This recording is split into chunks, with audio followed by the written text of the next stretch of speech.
So it says here that first, the original intent of the Clarendon County, South Carolina lawsuit in 1953 was for parity in the allocation of education funding. Under a separate but equal public policy, blacks wanted to stop the school board local board of education from giving white schools 4 times as much money as they allocated to black schools. So it seems like he's saying that the original intent of integrating schools was not to get black kids sitting next to white kids. It was to get the same resources that white kids were getting in their schools. So he says that second, the U.S. Supreme Court's Brown versus Board of Education ruling that segregated schools were inherently inferior and unequal. Oh, sorry, the ruling that segregated schools were inherently inferior and unequal was wrong. They are unequal when they are unequally supported. Instead of integrating and busing black students into white schools, the Supreme Court should have ordered the Board of Education to bus more money. So he's saying instead of busing the kids out of their own neighborhoods into these white neighborhoods where they have rocks thrown at them and get beat up every day, he's saying we don't need to be next to white people. We just want access to money. We want access to our taxpayer dollars. So he says instead of integrating and busing black students into white schools, the Supreme Court should have bused more money, better instructional materials, better trained staff, and newer equipment into black schools. Third, research studies conducted in Norfolk, Virginia, and other school districts revealed that black children are not performing significantly better in integrated schools than they were in all black schools. So your kids are not doing better in integrated schools than kids were doing before integration occurred. Moreover, some schools showed either no progress or in some instances academic achievement gaps that were widening rather than closing. Fourth, integration made black people guests in America. Integration has been used to justify closing black schools, firing black teachers and administrators, busing black children, assigning massive numbers of black children to special education classes, and depriving black children of the advantage of being a majority population. Finally, in 1990, that's a big deal. Actually, let's pause with that. So he says integration has made black people guests in America. It took away power that you had because your power comes from being together, not by being diluted. He says that integration has been used to justify closing black schools. Has anybody noticed any of that in your city? I know in Chicago, I've seen a lot of black schools get closed. Let's see here. Justify closing black schools, firing black teachers. Again, what I see with integration is it's kind of like we can take better care of your kids than you can. So come over here and let us drive the bus. We're going to put them on this bus with the white kids, and we're going to drive the bus. So that what that does is that basically kind of says, okay, black people are a commodity, including your children. We're going to have them in our systems and et cetera, so we can get that government money or whatever the case may be. But we don't want you to have any control or power in this space. So you start to feel less powerful. You start to feel unempowered because you're in the space where you're basically being kicked around and told what to do. You have other people basically running the whole show. They get rid of the black teacher that's going to go advocate for the black kids. They get rid of the black principal. They get rid of the black contractors and suppliers. And so what does that do to the community? Well, that means that one, think about this. I mean, schools and kids and all that, that's an industry. That the educational system is an industry. So they pretty much said, we want you to be fuel for the industry. We want to make money from you, but we don't want you making any of that money. We don't want you to have any of that control, any of that power. And we get to indoctrinate your children into our way of thinking, our way of life. The best thing we can do for a black child is to make that black child just like a white child. And that is unfortunately such a painful, sad reality. And that's what you're seeing right now. So that's why you see your communities, many of your communities just dying and dead because they pretty much sucked out all the resources. One of the most valuable resources on this planet is human beings, human capital. They call it human capital. You knew that. I mean, during slavery, you were a valuable commodity. They could get a mortgage on a slave. You could use a slave for collateral, all these things, right? So effectively, by integrating the schools and all this other stuff and integrating the other parts of the economy, they were able to commodify you and make money from you without necessarily having to share anything with you. And so what does that do with your black professionals? That leaves them broke, struggling, begging, powerless, They're black kids that graduate from college every year. Millions of black kids graduate from college. They have no place in their own neighborhoods that they can go get a job. They can't. The only choice that many black college graduates have when they graduate is to go work for a white person. Am I lying or am I telling the truth? Tell me this. A lot of y'all graduate from college. How many of y'all were able to go back to your own community and find a damn job? Nobody. You were forced to go to their community and work for them. So this is the wealth gap that we talk about every day. You have to understand these things to understand where the money is going. So let me keep reading here. So on page 98 in the book Powernomics, Dr. Anderson's book, in case you just came in, you can go to powernomics.com and get a copy. He says education reform number 2 that he would implement is control public and independent schools. Since 1977, the U.S. Supreme Court has issued a number of rulings that blacks can now use to regain control of public and private schools within communities that serve their children. These schools must be restructured. The mission, the curricula, budgets, and teachers to serve the immediate economic needs of those who control them. Without that control, blacks cannot direct or use schools for their purposes. Okay. All right. How does a community get control of its schools? Many majority black urban areas provide instructive case studies in the types of problems blacks will encounter as they seek more control over their schools, especially public schools. Detroit is an example. Detroit was a leader in locally controlled schools in the 1960s. The movement that started there spread across the nation. Now, Detroit is a leading change in the opposite direction, white control of black schools and their students. Detroit is a majority black community with a black student body, a black mayor, black dominated city council, and an elected black school board. Local control should have meant black local control. However, as is often the case, it did not. Now, what's interesting is that Dr. Anderson wrote this about 30 years ago. Look at Detroit right now. Look at Detroit right now. Detroit is the biggest urban plantation I have ever seen in my life. And Detroit is just one of many cities that's in that same predicament. I mean, I'm sorry, if you're from Detroit, I love you, but y'all living on a plantation. This don't make no damn sense that people who are not black have so much control over the resources. What is going on? What is happening here? So in January 1999, Michigan's white governor, John Engler, proposed that the Detroit public schools with a 98% black student enrollment be taken out of the hands of the elected local school board and transferred to one appointed by the mayor. The governor also proposed that the mayor appoint a representative to the Detroit School Board who would have the power to override and veto any actions. This political maneuver essentially transferred control of the Board of Education from the electorate to the governor and the mayor of the city. As expected, once this transfer of power took place, the governor appointed a white representative to oversee the predominantly black Board of Education. Whether the schools are predominantly white or black, located in an urban city or not, they are always under the control of whites. So while parents in non-black communities are getting more control over their schools, black communities are losing it. Whites have control of black schools, whether they take over public institutions or establish underfunded charter schools, a voucher system, or implement similar conservative concepts.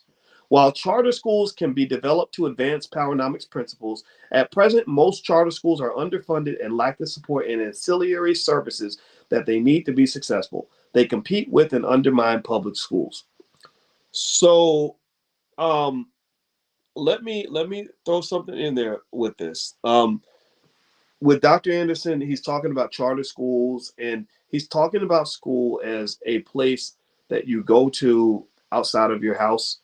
I just want to reiterate that school is a place that can actually be inside your house. Just like with my business, my wife and I run our businesses inside our house. We don't get up and leave and go to a place of employment. She still works for the university, but she's hardly ever on campus, especially since the pandemic.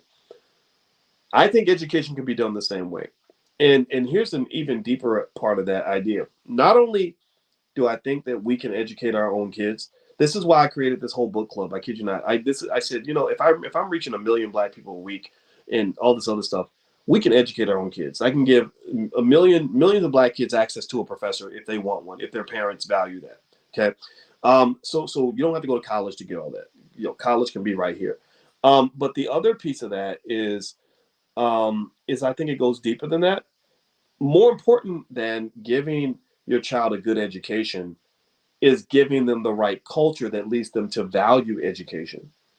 What I have found is that I could sit there with our kids and force them to learn things and shove information down their throats and constantly, say learn this and learn that and learn that. And some of that's called for. But really, what's even more valuable is if I can light a fire in them that makes them want to go and acquire more knowledge and information in specific areas. So and that comes from their value system. So what's interesting, I'll give you an example. Today, my 12-year-old sent me a link to a TikTok content creator who does really great Black history stuff. I can't remember her name, and I was super happy that my 12-year-old daughter was sending this channel to me because these are the things that she watches on her own. She wants to learn things on her own because we instilled in her something more important than education. We gave her a value system. It's almost like persuasion. When they talk about persuasion, I had a friend who unfortunately he had a sibling that committed suicide. I don't want to sound sad or depressing, but he did. And he said that what I realized a year later was that I talked to my brother about his problems and I was giving him solutions to his problems. And he kept saying, okay, okay. But he said, I realized later that he never actually bought in to anything that I was saying. And so what happened was he kind of talked him into it, sort of, or kind of explained it and told him what to do. But he didn't get him to actually internalize what he needed to do, right? So what I think with our children is that the goal, in my opinion, nobody's better at doing this than the parent or the primary influencer of the child, is to get them to internalize what they want to do. So as important as like what you actually teach the kid, this is just me thinking here out loud about this. Um, I don't really think so much about what I'm teaching the kid. I haven't sat and read Powernomics to any of our children, actually. I've never sat down and said, we're all going to read this together because I said so. You know what I do? I do stuff around them and I talk to them about things in a way where they understand that to be a productive, relevant Black person in this world, you've got to understand Powernomics principles. So then what happens is eventually when they walk up and they're like, hey, let me hear more about what you're talking about, or let me read this, or I saw this on the internet, or they're wearing pro-Black t-shirts or whatever. So they're going out and consciously seeking knowledge that is consistent with the culture that we've established in the household. The culture we've established is pro-education. The culture we've established is pro-Black. The culture we've established is built on economic strength and prosperity. So at that point, they're driving the car at this point. And I know with pretty good confidence, at least I believe so. Sometimes we're not 100% accurate because kids are crazy. But I believe that as they make decisions in their lives, remember 99% of their decisions are going to be made without me or their mother around. They're going to make decisions that are pro-education, pro-Black, pro-economic security. Do you follow what I'm saying? I hope that makes sense. Focus on shifting the culture. You exemplify that in everything that you do. When you're having conversations with other adults in front of the children, have those conversations in a way where where they're listening to mom or they're looking at dad and they're thinking, oh, okay, so this is what you're supposed to do as a grown up. This is what Black people do. And I kid you not, our kids, they don't even realize how rare it is to grow up in a house with two college professors running the household. They just think that that's normal. So literally, we'll sit around at the dinner table and have conversations with the 12-year-old that would be held in a graduate school symposium. And she will be participating in these conversations because she thinks that that's normal. Okay, so do that. Build the culture, create the culture, and then I think the education and stuff will follow because that culture and the values will shape the type of education they pursue, the types of things that they want to learn, the things they want to be good at. I don't think our kid's going to grow up wanting to become good at, twerking or killing people because that's not in the culture, okay, of the house. All right, so let's see here. So Dr. Ants on page 99 in Powernomics, he says, whether the schools are predominantly white or Black, located in an inner city or not, they're always under the control of whites. And then I'll skip forward. He says, whether it's vouchers or charter schools, Black parents will try these new education strategies, seeking options for their children and beguiled by the promise of a few dollars, which are insufficient to provide a complete education. Within the next few years, it is not difficult to project that social conservatives who argue for tax cuts and options that divert funds away from public school will successfully destroy or at least severely cripple the public school system, which they pretty much have. These growing trends contribute to the loss of control Blacks have over their own educational systems. How can blacks exercise more control over institutions within their own residential neighborhoods as they rebuild them into communities? It will not be through civil rights, equal opportunity, or social integration. All have failed blacks. Control must begin by using Supreme Court decisions to gain control of the money that supports schools. The old adage that he who pays the piper names the tune still applies. All states assign substantial powers to local school boards. The bulk of school funding comes from local communities and not from the federal government, from federal or state governments. Since black communities pay taxes, they must have the greatest say in how their schools operate. Like white communities, they should control their schools. Otherwise, there is reason to question whether blacks should collectively withhold payments of those taxes that support a school system that they cannot control locally. Today, white government agencies and corporations are intensifying their economic control over black schools and using them to benefit members of the majority society. Across America, corporations are taking over black schools under the guise of supporting the voucher system, charter schools, and privatizing public services. The real prize, however, is the more than $100 billion that is spent annually in urban school districts for building construction, school supplies, textbooks, food services, testing programs, and internet infrastructure services. So remember, your kids are a cash cow. They're putting $100 billion into these urban schools, even the ones that are failing, and they're all lining up to become contractors and to make money at these schools.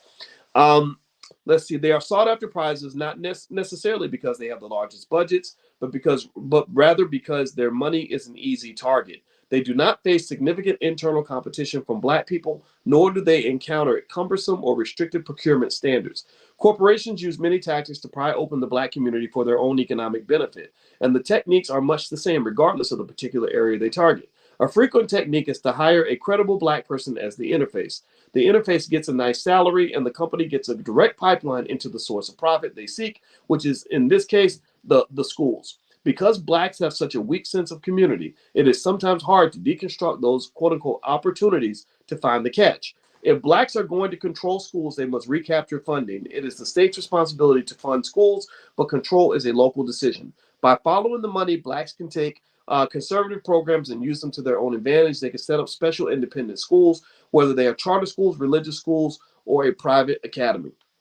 So let's see here. So he says blacks could require that new monetary controls be established that would track the funds allocated for each student, et cetera, et cetera. All right, so I'm going to jump forward to his education reform number 3. This is on page 101 of the book Powernomics. You can go to powernomics.com and get a copy. Cooperative and group learning versus individualism. Public and private schools, based on the Powernomics plan, must teach children to work and learn cooperatively as members of a team. White society credits Anglo-Saxon rugged individualism with development of this nation. Accordingly, they place great importance on educational programs that teach children to compete against each other. Individualism in schools is a form of educational Darwinism, or survival of the fittest and brightest. It is a form of selfishness that encourages a child to be self-centered, to outdo and profit at the expense of another child. This is the same ideology that drives this nation's political and economic systems from which black people have systematically been excluded. If black children are going to successfully compete, they will have to experience countervailing educational practices that play to the strengths of black people as a community. So this goes to what one of the things that we started focusing a lot on in the Black Business School, which is relationships. George C. Frazier is one of the partners that comes into the school all the time. I like George because George teaches people, particularly our people, how to network with each other, how to build relationships with each other, how to work together with each other.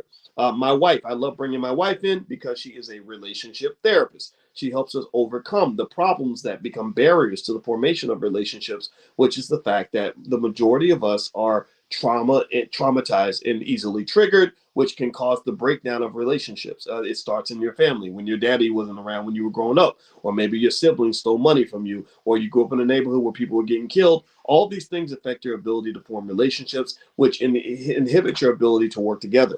But let me just tell you, the world of economics is always a team sport. If you look at big corporations like Apple, Microsoft, Google, Netflix, whatever, those are economic teams, those economic groups. They are working together as a group. There is no one guy named Netflix who runs this $250 million or $250 billion company. There's no one guy named Apple who controls this $2 trillion entity called Apple. It's thousands and thousands of people who are all on the same page, who learn how to overcome their differences and find some way to work together. They have a uniform standard code of conduct, code of behavior. They wear the same clothes. They're in the same gang. They follow the same principles, etc. So they can all achieve the big goal of making Apple one of the most dominant corporations in the world. Kids have to be taught this at an early age. This is another reason why hip hop culture is not healthy for our children. Not all of it, but some of it. The toxic hip hop culture. Let's say that, because toxic hip hop culture, all you've got are a bunch of egomaniacs bragging about how great they are and how they're shining and they're better than other people and everything else. And it separates that individual from the group, and it gets us into this weird kind of hero worship where we're all waiting for Superman to carry us off into the solar system, when really no black man is going to save black people. No black woman is going to save black people. Stop waiting for a messiah. What's going to save black people are going to be black people working together. It's going to be institutional thinking. It's going to be collective thinking, collectivism. So this is these concepts actually come more from the left. They come from socialism, communism, Marxism. But then capitalism teaches you how to make the money. So I don't think black children should be trained to be Marxists. I don't think they should be trained to be capitalists. I don't think they should be trained to be socialists. I think they should be trained to understand all the different ideologies so you can find a way to build collective strength economically that will allow you to accomplish your goals. If you're working alone, if you're working by yourself, you probably won't accomplish hardly anything. And then at some point, you're going to run into a group of people that are going to do better than you, because you can't be everything to everybody all the time. But if you learn how to form healthy relationships with other smart people and work together as a collective, which comes down to basic things like being a good person and not being an egomaniac, that goes a long way. I just know so many people some famous people who are just such pricks that nobody wants to be around them. The good people don't even want to work with them. And somebody raised them to believe that, especially as a black man, that if you are the man, you got to be the alpha. You got, I got to dominate everybody. That's stupid. Learn how to work together. Learn how to be cooperative, and stop thinking that cooperative behavior is a feminine concept. There's nothing feminine about a man who understands the importance of the collective and the importance of the group. And all these principles are critical to understand, because people who think that way tend to be more successful. They have more money. They're safer. They're better off. Their families are stronger. They just have more success in general. So let me keep going here. All right. So on page 101, Dr. Anderson says at the bottom of page 101, he says that one of the biggest weaknesses in the race is based on the Willie Lynch theory of divide and conquer. Teamwork is left largely to sports. We need less individualism and more togetherness and group cooperation. Instilling the values and advantages of group cohesiveness in most cultures fall upon the shoulders of basic institutions: the family, the school, and the church. But since so many black families are broken and dysfunctional, why is he literally saying exactly what we were literally just talking about this. He says, since so many black families are broken and dysfunctional, our schools and churches have to pick up the slack. And the schools ain't doing the job either. So one of the reasons why I think you should be very careful about what we say about the black church is because the black church, when it's at its best, that is one of the few institutions you have left. You don't own your schools. You don't even own your families. A lot of you don't even have families. A lot of us didn't have families. My father was gone before I was even born.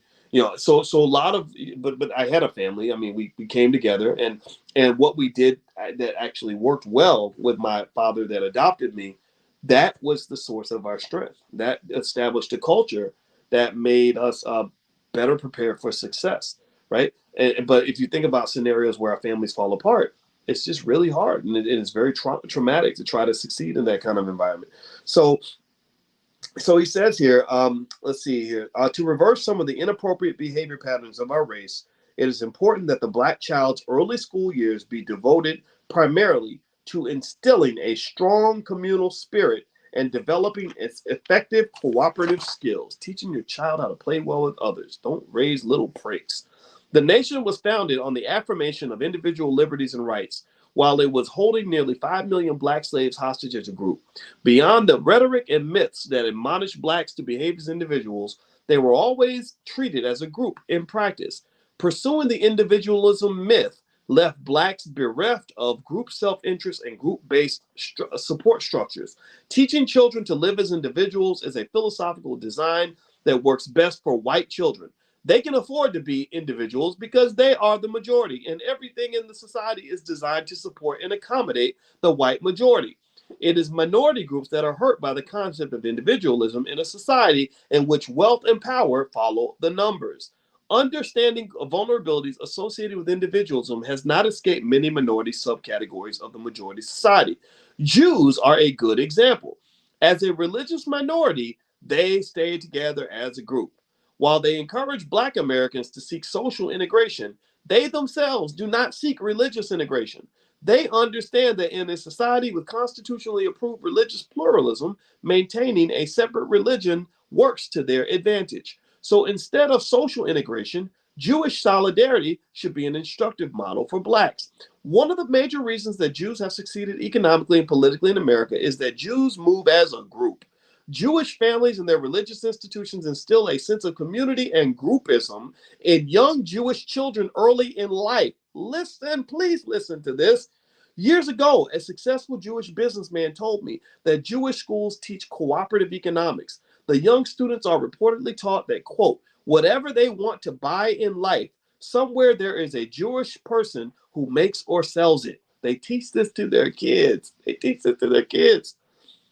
This is crazy.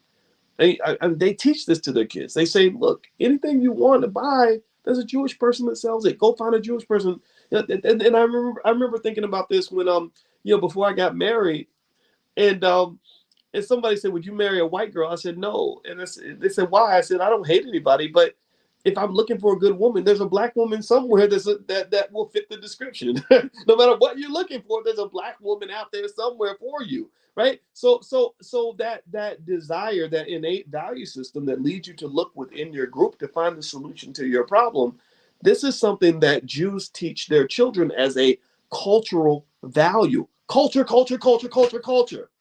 This is culture. This is not, you could be from this community. You could be Jewish and not spend 1 second on a college campus.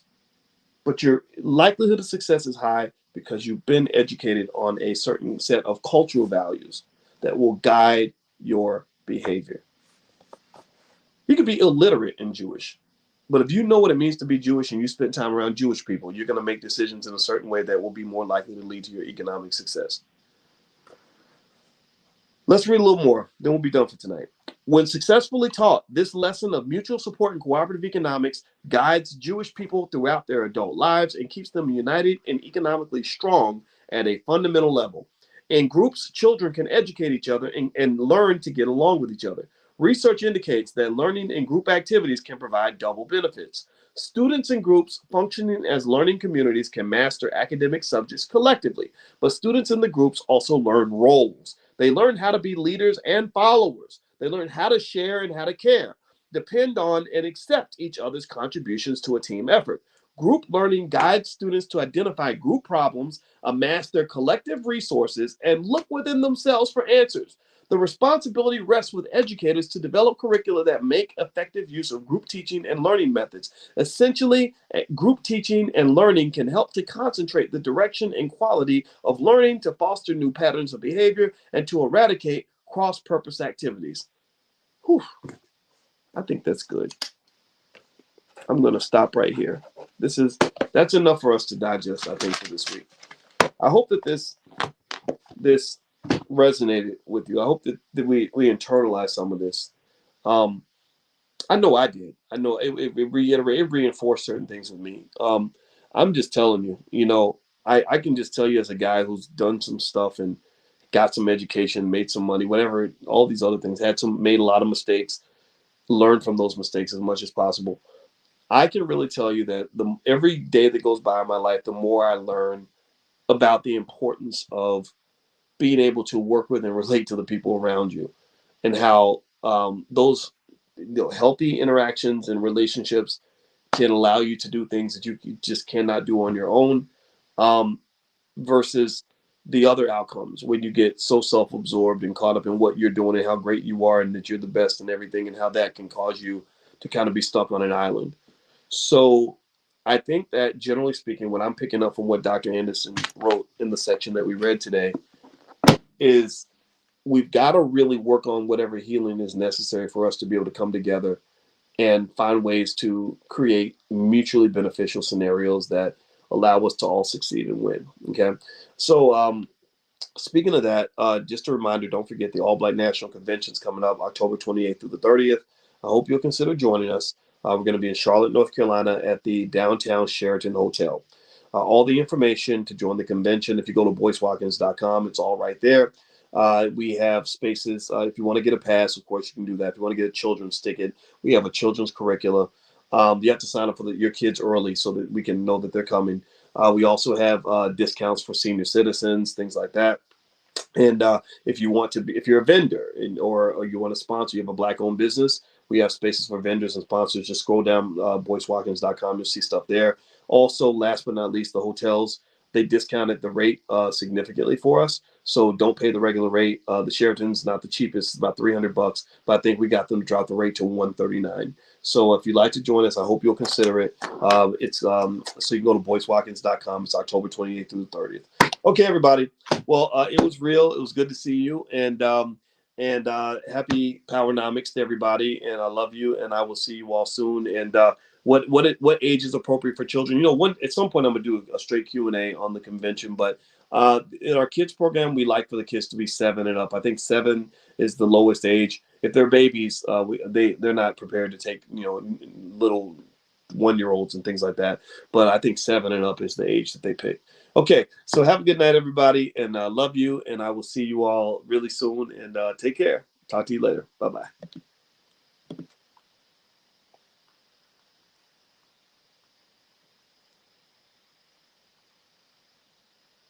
Okay, let's see. Jabral, uh, anybody who's in here soliciting people to inbox them, you're going to get blocked, so I want you to know that. So let me block this fake account, Jabriel. Yeah, there's like a fake Boyce Watkins that comes in every now and then and stuff like that. So I gotta get rid of the spam. So y'all have a good night, everybody. I'll see you later. Okay, take care.